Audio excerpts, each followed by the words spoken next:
Okay, so here's the truck, and I promised a walk around. So try to back up here so you can kind of get the full view of her. I apologize for the shaky video, but I'm doing this on my cell phone. So there it is, International. It's a 1999 International 4700, the DT 466E. This thing is kind of a beast. You can see the TriStar, or the Thermo King rather, up there.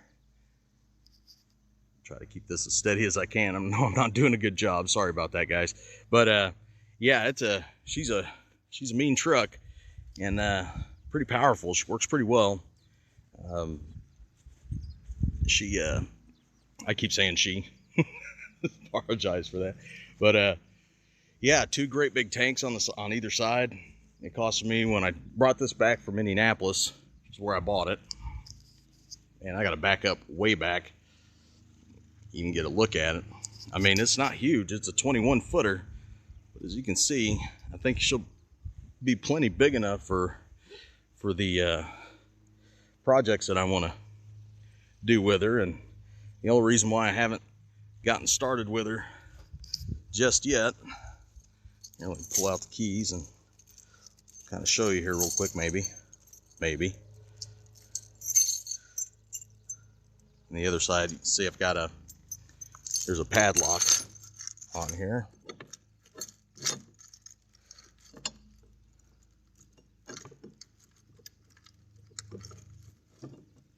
Man, I can't even see what I'm doing here. I don't think this is the right key. Oh yeah, it is. Just to give you an idea.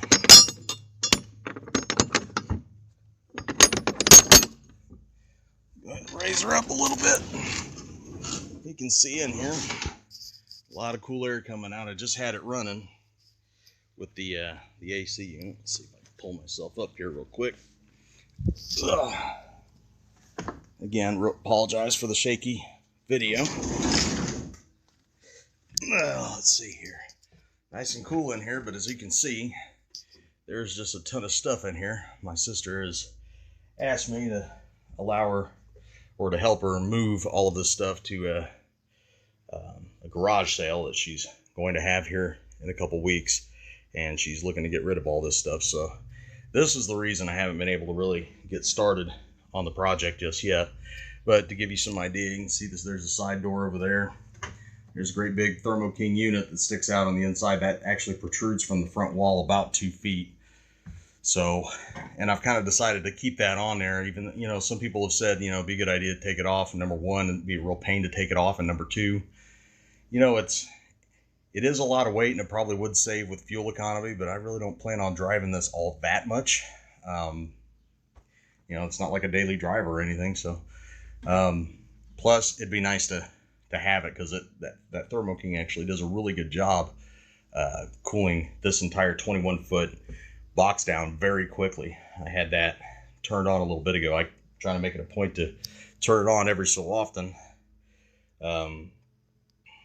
you know, for no other reason than just to, you know, make sure that the engine stays lubed and everything. But yeah, it runs great. It cools us down very quickly. And when I close off this back section here for the garage area, the living quarters is going to be even considerably smaller, so it'll do a pretty good job cooling that area off even faster, if I ever need to use it. And it's, like I said, it's nice in the event of an emergency. You know, say I need to cool it down because it's like entirely too hot, and for whatever reason, maybe my air conditioner isn't running. It's nice to have that for just a little bit of redundancy as far as comfort goes. That's, of course, a comfort thing. That's not a functionality thing, but I really don't see the point at this point in taking it out. If I took it out, I'd have to, number one, figure it, because it's got a diesel engine on the front of it that drives that thing. So it'd be extremely heavy. I would have to take it in someplace and have them, you know, someplace with a hoist that could actually handle that kind of weight. And I just don't really see the point in doing that right now. I can work around that.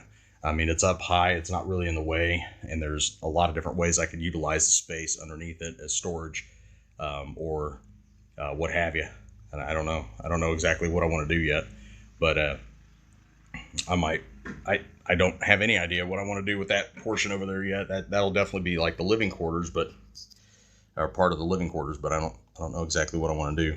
Anyway, the back area here, you can actually see where this is just essentially a great big garage door, which is what my plan is, to install a garage door opener that will control the garage door. You can see it's a little rusty, so those I'll probably end up replacing, or at the very least getting the rust off and repainting to make it a little bit better. This piece here, I don't know if you're able to see that. This is really rusted out. So this entire piece here, most likely I'll replace all of that. There's a wheel missing right there, and I think I'm going to replace those with Teflon wheels anyway. I got to get a measurement on one of them and see what I need. But the weather stripping, that's going to be something that I plan to try to get to the store today, because that's something that I can work on. That's not really going to be affected by any of this. It did rain a little while back. We had quite a few storms, and when I got into the back of the truck after it rained, I noticed that there was some water. The truck was parked kind of on a decline, so all the water, I think, came in from this back door, and kind of collected in the far corner over there.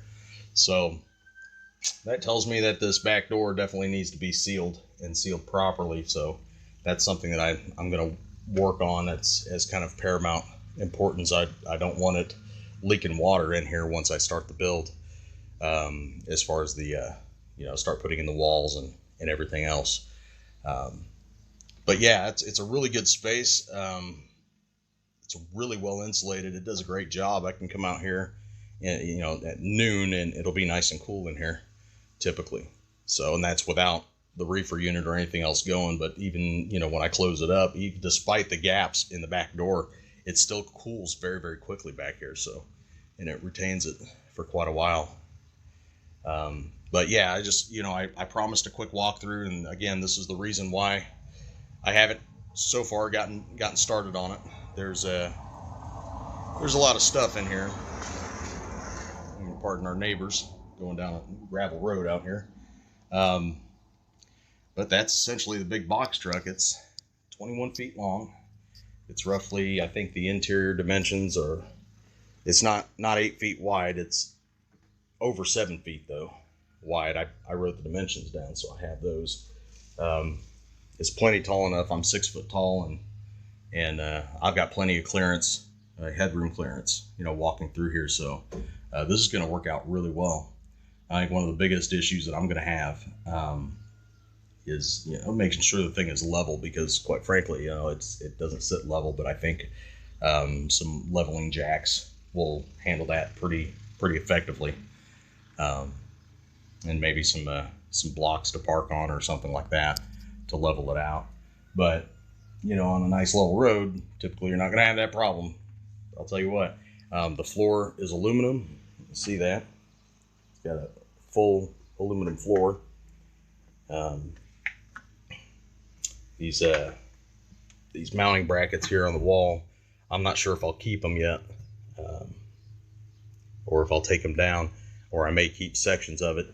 If you look at the unit back there, I don't know if you can see that, but there's a couple bars that go across the top, and what they're meant to do is to go in between, the one on the left and the one on the right, and create, maybe like a loft space or something like that.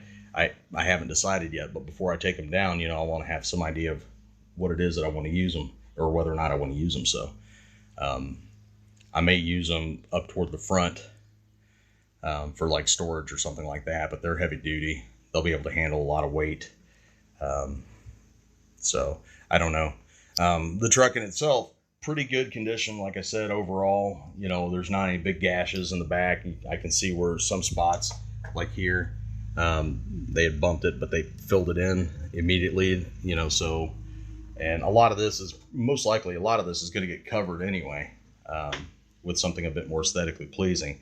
And I'm certainly going to be trying to do some sound deadening back here, because the echo is unbelievable. When you have all this closed up, the echo is pretty impressive, which means it's going to do a good job as far as the sound escaping from here, or intruding from the outside. But the echo's impressive. So on the inside of the living quarters, I'm going to want to do some sound deadening, which is okay. I'll probably end up using like a denim mat or something else if I can think of something a bit more cost effective. I mean, the Dynamat would be almost ideal, but that is expensive stuff. And the idea is also to do this build as cheaply as possible. I also plan on using maybe like speaker box covering or fabric that has some pretty good sound deadening properties to it. So maybe I'll do the whole wall, all the walls in that. And it's super cheap. So haven't got it all worked out yet, but matter of fact, I got very little worked out at this point. But this is the truck. Let's see if I can get myself down here without killing myself. Oh, let's see here. Let's set this down for a sec.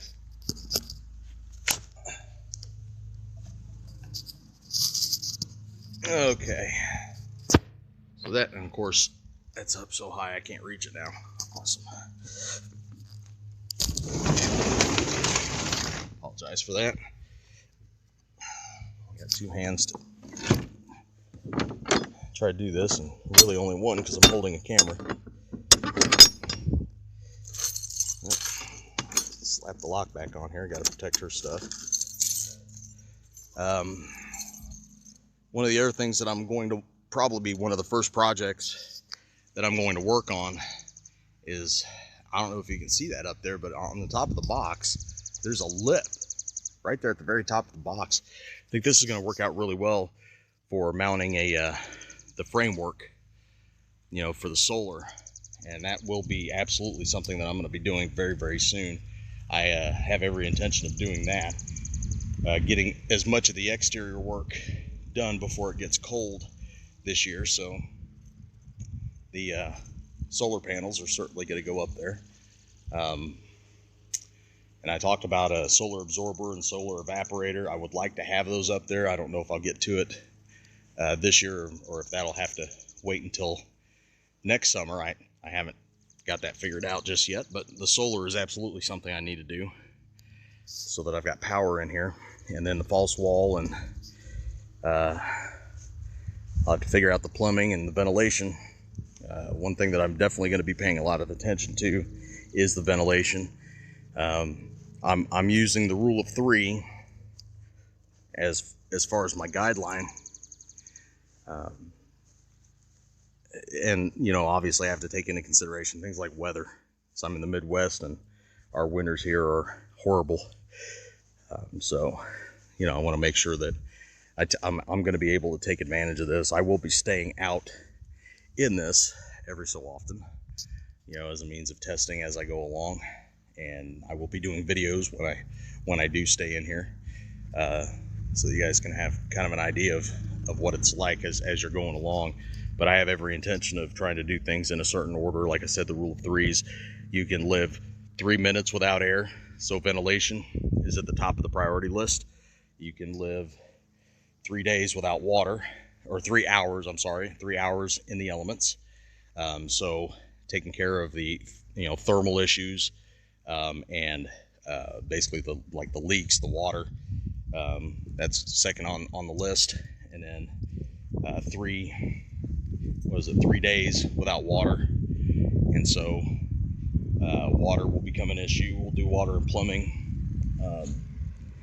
and then 3 weeks without food.